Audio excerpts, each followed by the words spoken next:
नमस्कार दोस्तों, आपके अपने YouTube चैनल साहित्य गंगा में आप सभी का बहुत बहुत हार्दिक अभिनंदन है। दोस्तों, आज मैं छायावाद के सुप्रसिद्ध कवि प्रकृति के सुकुमार कवि पंत जी की बहुचर्चित कविता नौका विहार की समीक्षा को लेकर प्रस्तुत हुई हूँ। इसके अंतर्गत हम इस कविता की भाव पक्ष और कला पक्ष को देखेंगे। उससे पहले संक्षेप में पंत जी और कविता का प्रसंग देखेंगे। वैसे नौका विहार कविता का भावार्थ और काव्य सौंदर्य पर एक वीडियो साहित्य गंगा में पहले ही दिया जा चुका है। इसका लिंक नीचे डिस्क्रिप्शन में आप देख सकते हैं। तो आइए पाठ की शुरुआत संक्षिप्त रूप से पंत जी और नौका विहार के प्रसंग से करते हैं। पंत जी हिंदी छायावादी काव्य के प्रमुख कवि हैं। खड़ी बोली को काव्य के उपयुक्त ललित कोमल सरस एवं आकर्षक बनाने में उनका प्रमुख हाथ रहा है। कोमलकांत पदावली के वे निर्माता माने जाते हैं। पंत का दूसरा महत्व उनकी प्रकृति संबंधित रचनाओं के कारण है। उनकी प्रकृति संबंधी रचनाओं पर उनकी दार्शनिक विचारधारा का भी पर्याप्त प्रभाव पड़ा है। कालांतर में अरविंद के प्रभाव के कारण उनका झुकाव आध्यात्मिकता की ओर हो गया और उनकी कविताओं में रहस्यवाद का पुट समा गया। उनकी इस विविधात्मक काव्यधारा के मूल में प्राकृतिक सौंदर्य के आकर्षण के साथ ही अन्य महाकवियों और राजनीतिज्ञों एवं दार्शनिकों का भी प्रभाव निहित है। नौका विहार कविता का रचना काल 1932 है और यह उनके गुंजन काव्य संग्रह से ली गई है। पंत जी की रचना ग्रंथि और पल्लव के बाद उनके हृदय में विषाद एवं निराशा की जो गंभीरता थी वह गुंजन में आकर समाप्त हो जाती है और भावना के स्थान पर कवि का चिंतन प्रधान हो जाता है। स्वयं कवि ने गुंजन का परिचय इन शब्दों में दिया है कि गुंजन में धीरे धीरे मैंने अपनी ओर मुड़कर अपने भीतर देखकर अपने बारे में गुनगुनाना सीखा। यही कारण है कि उनकी अंतर्मुखी प्रकृति सुख और दुख में समत्व स्थापित करने का प्रयत्न करती है और साथ ही अधिक सूक्ष्म एवं भावात्मक कल्पना के इस ग्रंथ में दर्शन होते हैं। चिंतन का प्राधान्य होने के कारण गुंजन के गीत अधिकतर लघु आकार के हैं। गुंजन काव्य संग्रह से ही नौका विहार कविता ली गई है। कहा जाता है कि पंत ने यह कविता उस समय लिखी जब वे प्रतापगढ़ जिले में स्थित भूतपूर्व कालाकांकर रियासत के राजा के अतिथि बनकर वहां कुछ समय तक रहे थे। उन्हें गंगा तट पर बनी राजमहल के अतिथि गृह में ठहराया गया था। वह नाव पर प्रायः गंगा में सैर करने जाया करते थे। चांदनी रात में क्षीण धारा वाली गंगा के शांत निर्मल जल में विहार करना उन्हें बहुत अच्छा लगता था। अपनी इस कविता में उन्होंने एक चांदनी रात में गंगा में नौका विहार के विभिन्न मनोरम दृढ़ चित्र अंकित किए हैं। इनमें प्रधानता प्रकृति के रम्य रूपों की ही रही है। इसमें उभरते प्रकृति के अनेक अनुपम और हृदयगाही बिंबों ने इस कविता को अद्भुत काव्य सौंदर्य से मंडित कर दिया है। इस कविता के संबंध में यह बात विशेष रूप से उल्लेखनीय है कि इसकी रचना करते हुए समय के अंत से कुछ पहले तक पंत का कवि ही सचेत सक्रिय रहा। उनका दार्शनिक चिंतक सोता रहा, परंतु अंतिम भाग तक पहुंचते ही उनका चिंतक छेड़े गए नाग के समान फन उठाकर सारे रम्य वातावरण के प्रभाव और सौंदर्य को धूमिल कर देता है। कविता के अंतिम भाग में एक आध्यात्मिक संदेश वाहिका का रूप धारण कर कवि ने इस कविता को समाप्त किया है। यही कारण है कि यह कविता पंत की गुंजन काल की कविता होते हुए भी चिंतन की जटिलता, दुरूहता और निरस्ता से मुक्त रही है। यदि इस कविता में से इसका अंतिम उपदेशपरक अंत निकाल दिया जाए तो इसे प्रकृति का चित्रण करने वाली हिंदी की सर्वोत्कृष्ट रचना माना जा सकता है। मनोरम प्रकृति चित्रण, सशक्त कला और संवेदनाओं के समन्वय ने इसे अद्भुत कविता बना दिया है। इस कविता के संबंध में नंद दुलारे वाजपेयी का कहना है कि शुद्ध प्रकृति परक कविताओं में यह आरोप्यमान दर्शन किसी द्रुतगामी हरिण की ग्रीवा में लटका हुआ कोई भारी पत्थर जैसा प्रतीत होता है। परंतु पंत की इस कविता पर यह आरोप नहीं लगाया जा सकता, क्योंकि दर्शन उसके अंतिम भाग को बिगाड़ता है। प्राकृतिक सौंदर्य उस कविता को और भी खूबसूरत बनाता है।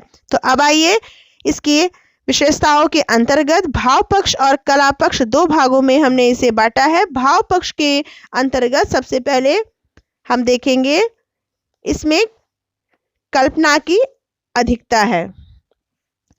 इस कविता में कल्पना की प्रधानता है, किंतु यह कविता अत्यधिक प्रौढ़ एवं संयमित है।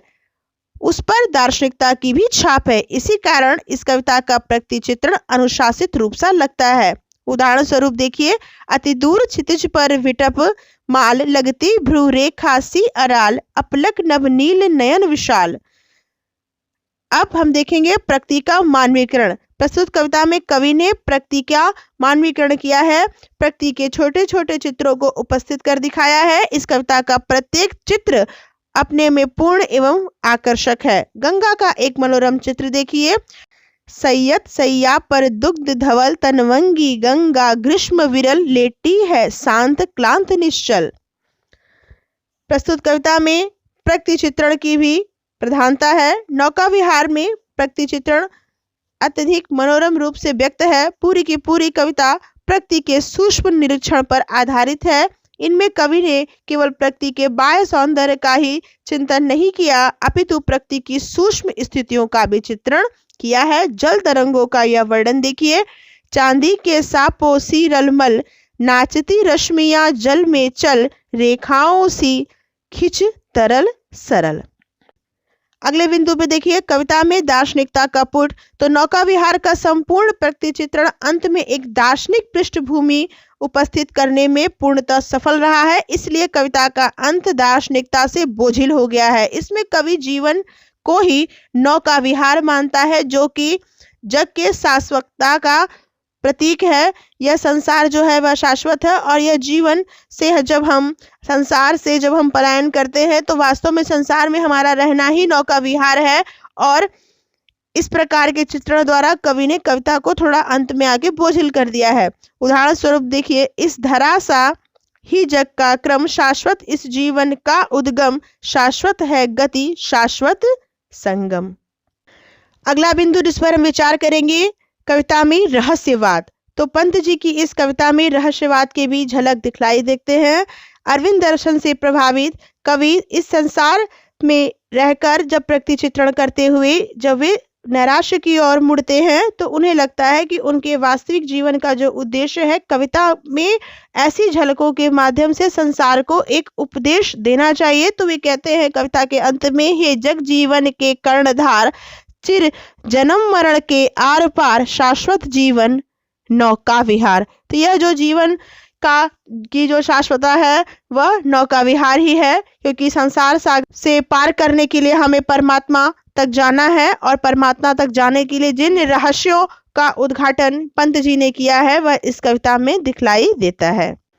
प्रस्तुत कविता में सर्वव्यापकता के भी दर्शन होते हैं, यह भी इसकी एक विशेषता है। सौंदर्य का सर्वव्यापकत्व देखना हिंदी साहित्य के लिए कोई नवीन वस्तु नहीं है। जायसी के पद्मावत का सौंदर्य भी इसी प्रकार का है। प्रकृति के समस्त सुंदर उपकरण उसका श्रृंगार करते हैं और उसी की दिव्य ज्योति से प्रकाशित होते हैं। अंग्रेजी कवि शैली की अनुभूति भी इसी प्रकार की थी। पंत जी की सौंदर्य भावना भी किसी सीमित परिधि में बंदी न होकर व्यापकता के उन्मुक्त प्रकाश में विचरण करती है। तो इसलिए इस कविता में प्रकृति के सर्वव्यापक सौंदर्य का चित्रण करते हुए कवि कहते हैं, उदाहरण स्वरूप देखिए, चांदनी रात का प्रथम पहर, हम चले नाव लेकर सत्वर, सिकता की सस्मित सीपी पर, मोती की ज्योत्सना रही विचर, पाले बंधी खुला लंगर। चांदनी रात और उसकी सुंदर ज्योत्सना का चित्रण करते हुए कवि ने प्रकृति के समस्त सौंदर्यगत विधायमान चित्रण को यहाँ दर्शाया है। अब आइए कविता के कला पक्ष के विशेषता को देखें। भाव पक्ष जहाँ कविता के उत्कर्ष को बढ़ा देता है, वही कला पक्ष उसका प्राण होता है, शरीर होता है। इन दोनों में किसी की भी उपेक्षा नहीं की जा सकती। कला पक्ष के अंतर्गत सबसे पहले हम कविता में रस को देखेंगे। तो जिस प्रकार कविता का कवि ने चित्रण किया है, प्रकृति चित्रण से वे रहस्यवाद और दार्शनिकता की ओर मुड़े हैं, तो कविता में शांत रस की झलक स्पष्ट दिखलाई देती है। कविता की पहली पंक्ति ही इसका उदाहरण है, शांत स्निग्ध ज्योत्सना उज्ज्वल, अपलक अनंत नीरव भूतल। अब देखिए शब्द चित्र। कविता में शब्द चित्र। पंत जी शब्दों के माध्यम से किसी वस्तु का चित्र उपस्थित कर देने में विशेष पटु हैं। इस कला में वे अनुपम हैं, बेजोड़ हैं, उनका कोई सानी नहीं। नाव के प्रभाव की मंथर गति का एक चित्र देखिए। मृदु मंद मंद मंथर मंथर, लघुतरणी हंसिनी सी सुंदर, तिर रही खोल पालों के पर। अगला अलंकार। कविता में अलंकार। पंत जी ने शब्दालंकार और अर्थालंकार दोनों का ही सम्यक रूप से यहाँ पर प्रयोग किया है। साथ ही उपमा, उत्प्रेक्षा, मानवीकरण, भ्रांतिमान उनके प्रिय अलंकार हैं। मानवीकरण का एक उदाहरण देखिए। सैयद सैया पर दुग्ध धवल, तनवंगी गंगा ग्रीष्म विरल, लेटी है श्रांत क्लांत निश्चल। पुनरुक्ति प्रकाश अलंकार का भी प्रयोग इस कविता में दिखलाई देता है। कवि ने कविता के दूसरे पैरा में इसका चित्रण देखिए। उदाहरण स्वरूप, मृदु मंद मंद मंथर मंथर, लघुतरणी हंसिनी सी सुंदर। अब आइए कविता के भाषा शैली पर विचार करते हैं। कवि ने भाषा को सरल एवं आकर्षक बनाने के लिए इसमें संस्कृत के सुमधुर शब्दों का प्रयोग किया है। संस्कृत निष्ठ पदावली का प्रयोग करते हुए कवि ने कविता में तुकांत विधि का भी प्रयोग किया है, जिससे कविता अत्यधिक सरल और प्रवाहमान सी लगती है। जैसे उदाहरण स्वरूप आप देखिए, अब पहुंची चपला बीच धार, छिप गया चांदनी का कगार के साथ ही शब्दों की आंतरिकता का विशद ज्ञान भी पंत जी को है और वे इस कविता में शब्दों के तारतम्यता और उसके तालमेल का भी विशेष रूप से स्थान और ध्यान दोनों ही रखते हैं। पंत जी का वर्ण परिज्ञान भी इस कविता में सुंदर रूप से दिखलाई देता है। जैसे वे वर्णों के तारतम्यता का भी पूर्ण ध्यान रखते हैं। उदाहरण स्वरूप देखिए, साड़ी की सिकुड़न सी जिस पर शशकी रेशमी विभा से भर। कला पक्ष के अंतर्गत अगली विशेषता है ध्वन्यात्मकता। ध्वनि चित्रण को पंत जी की भाषा की सबसे बड़ी विशेषता के रूप में देखा जा सकता है। वे ऐसे शब्दों का प्रयोग करते हैं जो भाव की ध्वनि को स्पष्ट रूप से अंकित करते हैं और भाषा एवं भाव के सामंजस्य को पाठकों के सामने साकार कर देते हैं। उदाहरण रूप में देखिए, अब पहुंची चपला बीच धार, छिप गया चांदनी का कगार। अगली विशेषता है कविता में संगीतात्मकता। पंत जी के अनुसार कविता हमारे हृदय की पुकार है, हमारे जीवन का, हमारे अंतरम प्रदेश का सूक्ष्माकाश ही संगीतमय है। अपने उत्कृष्ट क्षणों में कविता विश्व के अंतरम संगीत को वहन करती है, हमारी सूक्ष्म वृत्तियों को प्रकाश प्रदान करती है। इसलिए कवि ने मुक्तक छंदों का आयोजन व्यक्तियों के मनोरागों को व्यक्त करने के लिए कविता में किया है। यह कविता भी संगीतात्मकता की पुट से पूरी तरह से अभिव्यंजित है। कविता में संगीत का लय है और सुंदर पंक्तियों से कवि ने इस कविता को सजाया है। तो दोस्तों, नौका विहार पंत जी की यह कविता का कला पक्ष इतना पुष्ट है कि भाव पक्ष में अपने आप चार चांद लग जाते हैं।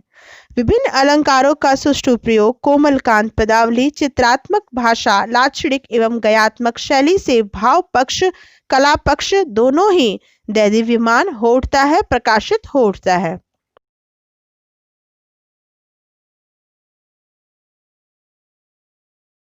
कहा जा सकता है कि नौका विहार पंत जी की एक सफल रचना है। इसमें कवि ने शब्द और चित्र का इतना अनुपम और घनिष्ठ संबंध स्थापित कर दिया है जो कि अन्यत्र दुर्लभ है। दार्शनिकता, चित्रमयता, रहस्यवाद और प्रकृति के सजीव और सूक्ष्म वर्णन ने कविता को अत्यधिक महत्वपूर्ण बना दिया है। नौका विहार के संबंध में डॉक्टर नगेंद्र का मत है कि पंत की कविताओं में नौका विहार अपने शब्द चित्रों के लिए प्रसिद्ध है। वास्तव में शब्द और तुली में इतना निकट संबंध हिंदी का कोई कवि स्थापित नहीं कर सकता। तो दोस्तों, उम्मीद करूंगी पंत जी की यह कविता नौका विहार आपको पसंद आई होगी। यह कविता पंत जी की सर्वश्रेष्ठ कविताओं में से एक है, जिसमें कवि ने प्रारंभ में तो प्रकृति का मनोरम सुंदर चित्रण किया है, गंगा का सुंदर चित्रण दिखलाया है, लेकिन कविता के अंत में आते आते वे दार्शनिक और रहस्यवाद की ओर हमें मोड़ देते हैं और एक सुंदर संदेश हमारे जीवन को सफल बनाने के लिए हमें देते हैं।